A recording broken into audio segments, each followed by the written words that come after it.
السلام عليكم. احنا النهارده في وادي نطرون، معانا 3 فدادين في وادي نطرون تقنين، مفتوح لها ملف في مجلس المدينة. دي الاستراحة مكفولة طبعا،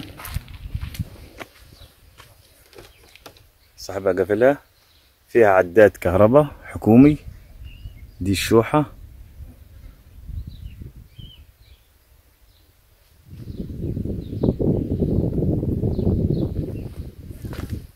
أرض تزرع محاصيل. ده السور آخر الأرض، أرض فاضية تزرع غمر على فكرة، فيها ميتها، فيها الكهرباء بتاعتها.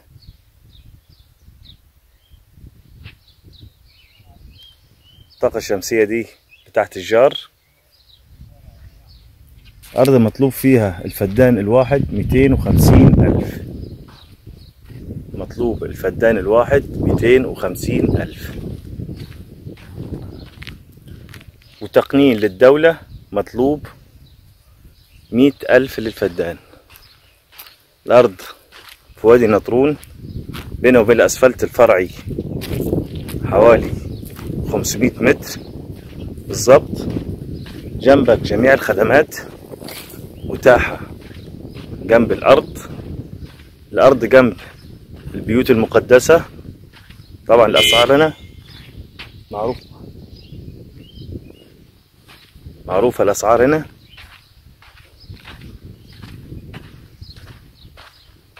أرض تربع فوق الممتاز، أرض مستصلحة كلها. ودي الاستراحة عاوزة شوية تظبيطات بسيطة. فيها عداد كهرباء حكومي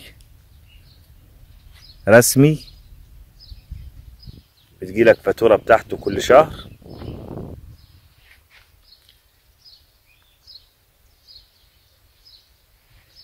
والمباني دي مباني الجيران. الطاقة الشمسية دي عند الجار.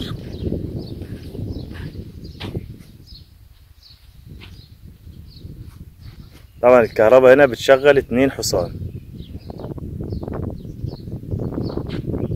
الأرض متصورة من جنب واحد.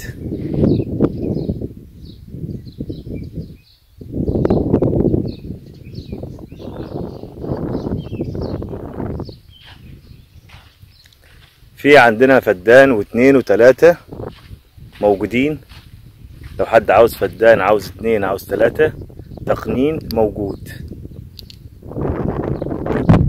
في عندنا أسعار بتبدأ من 220 التقنين لحد 250,000 الفدان.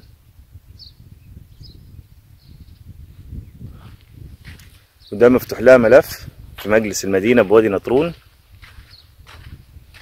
يعني كل حاجة رسمي.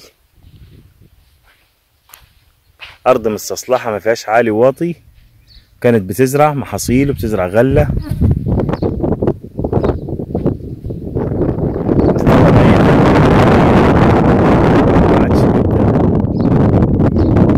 يزرع ولا أي حاجة، خلاص كده هو قرر البيع.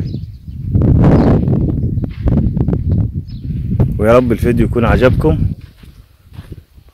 وانا طبعا مطلوب مننا حاجات صغيرة كتير في وادي نطرون تقنين، واحنا نزلنا وجبنا قطع كتير، 3 و2 وفدان، زي ما الناس كلمتنا وقالت لنا عاوزين حاجات صغيرة في وادي نطرون. دي العروض عندنا في وادي نطرون.